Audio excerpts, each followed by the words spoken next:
Welcome back, my beautiful friends. I hope you are doing well. So far, Bo has made his move and was very direct. Madison, however, is still riding the fence. She's attracted but not willing to take it any further.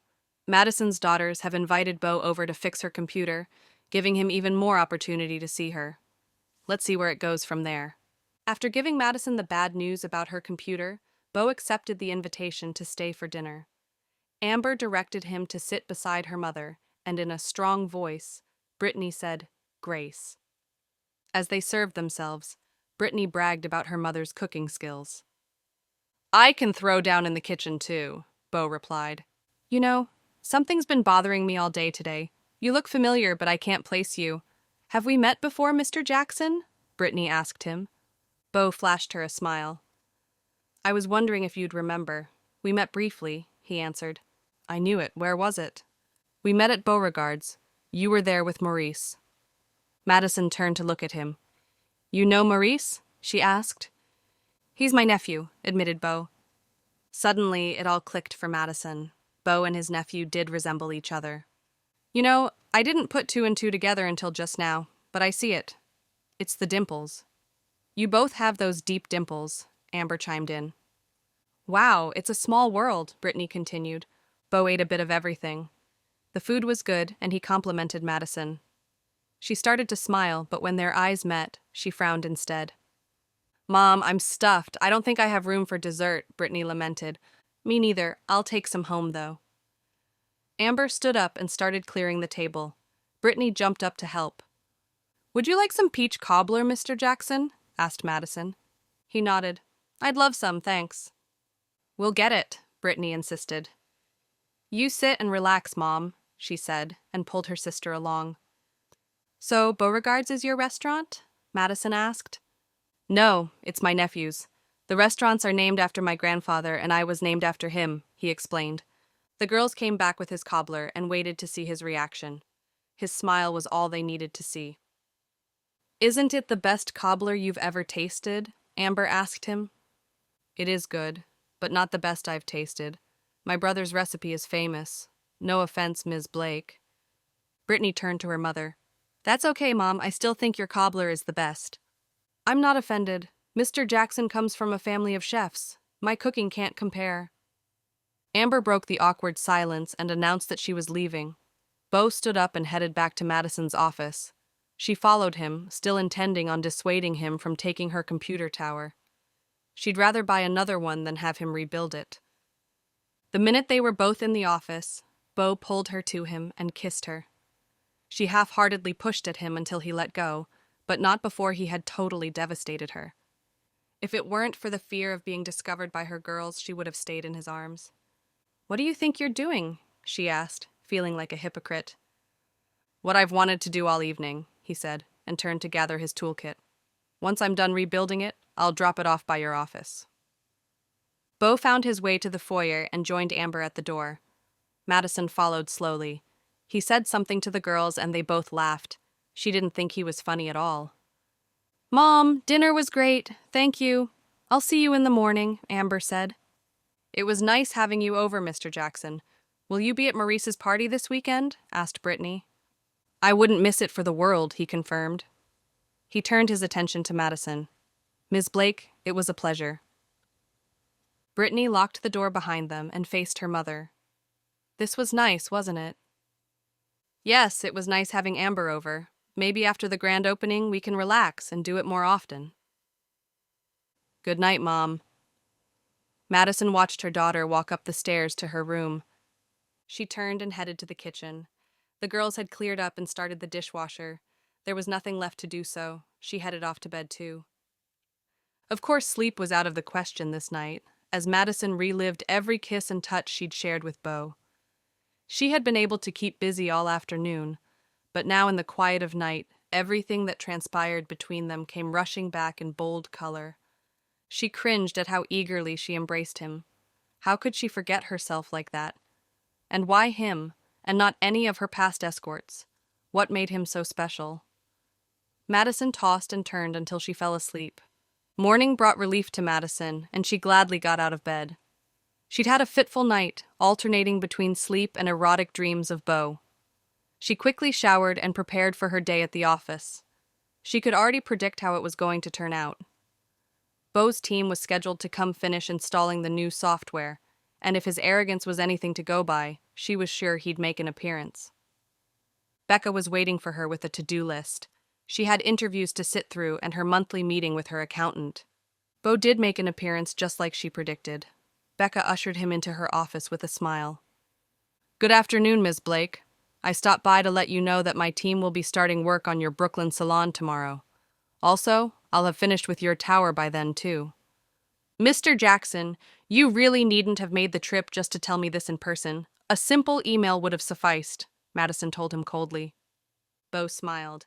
"Ms. Blake, you must know by now that I take my clients seriously, and I also make it a point to interact with them personally," he replied meaningfully. "Wow, I stand corrected. Last night I thought you were vile and despicable, but you're also a bastard too," she said curtly. His chuckle grated on her nerves. "Woman, I find you even more desirable. Your spicy tongue does things to me." Madison knew when to back down. She reached over to her desk phone to press a button. "Becca, Mr. Jackson is done here. Please escort him out." She raised triumphant eyes to him. He was still smiling at her. "Absolutely adorable," he said. At the door, he turned to both women and tipped his hat. "Ma'am?" Madison stuck her tongue out at his back, proud that she hadn't thrown her stapler at him. The man was intolerable. The migraine she'd been trying to keep at bay was flaring up again, and she's missed her window to get ahead of it. She needed to get out of there. "Was that Mr. Jackson that just left?" Amber asked as soon as she entered the office. "Yes. He wanted to confirm tomorrow's appointment to do the Brooklyn salon. Have you finished going over the applicants yet? I like 2 of them. Who did you choose?" "I like both Rochelle Ames and Indigo. Solange Ford was kind of bland in her appearance. I mean, we sell beauty, and if one doesn't take pride in their own appearance, how can they sell it?" "I agree. Her references were excellent, but she had so many of them. That tells me she doesn't stay in one place longer than a year or 2. I must confess that I was worried about Indigo. He wasn't what I was expecting." "I'm pleased that I was wrong," Madison confessed. Amber chuckled. "He's all man, just a little too full of himself. I've seen his work, and it's bold and exciting. I'll give them a call in the morning." "Good. I think I'll call it a day too. My head is splitting." "Didn't you take your migraine medicine?" "Yeah, I did. It should kick in soon." "Is your sister back yet?" Amber nodded. "She's getting her hair done downstairs. Why?" "I thought I'd take a drive to Brooklyn to see Regina. I wanted to use her car to go." "Sure, she left her purse in my office. I'll drop her home later." "Great. Let me finish up here," Madison said. She turned to her desk to log off her computer. She grabbed her sunglasses and handbag and followed Amber to get the keys. It felt good driving to the Brooklyn salon. It was her first one, and Regina made it what it was today. Regina and Louis Jones were married some 30-odd years. He was a retired Marine, and they had 2 grown sons. After her mother passed the year before, the Jones family had become her family.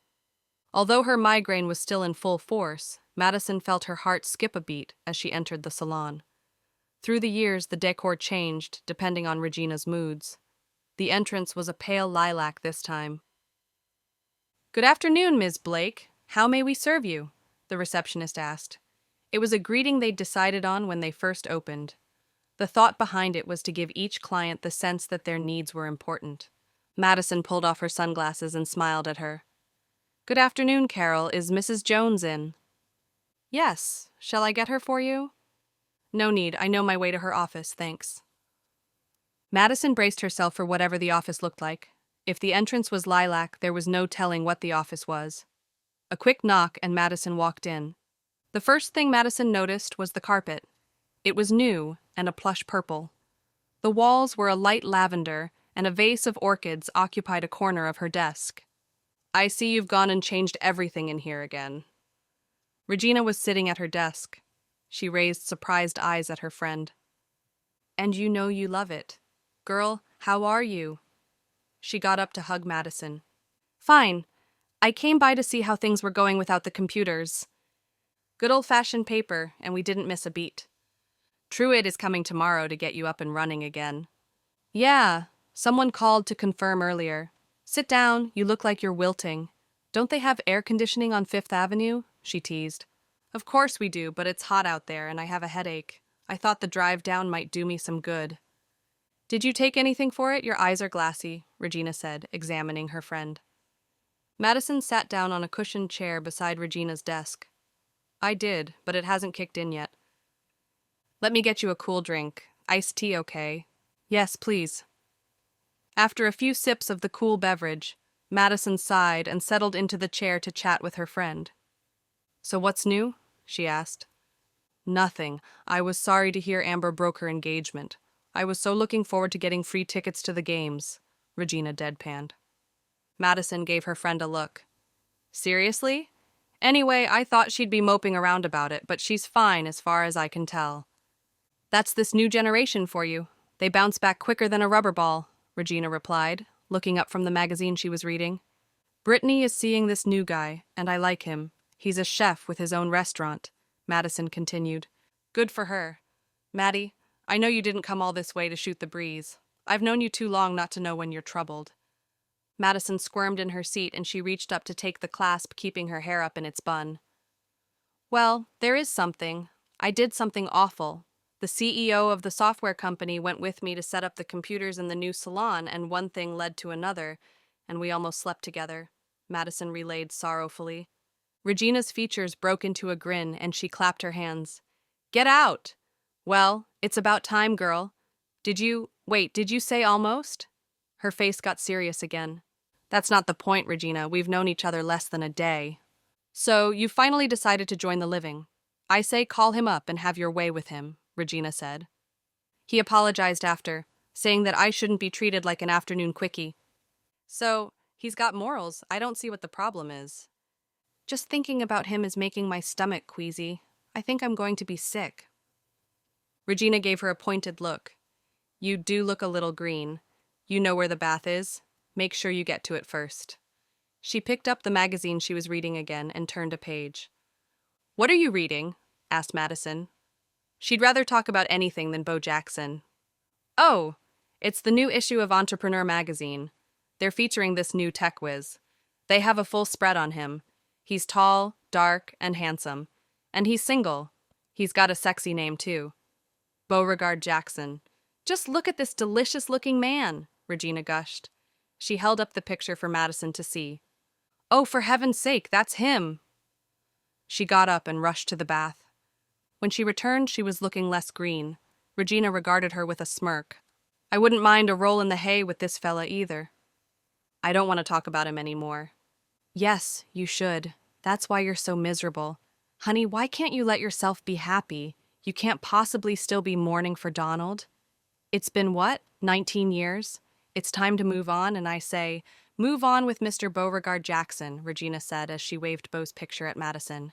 Madison stood up. I'm going home. I don't want to talk with you anymore. Hey, I know for a fact that if you call him, he'll fix you right up. No more migraines, guaranteed. Jesus, why did I come here? Just let me know if you need anything. Goodbye. She left the office with Regina's laughter echoing in her ears.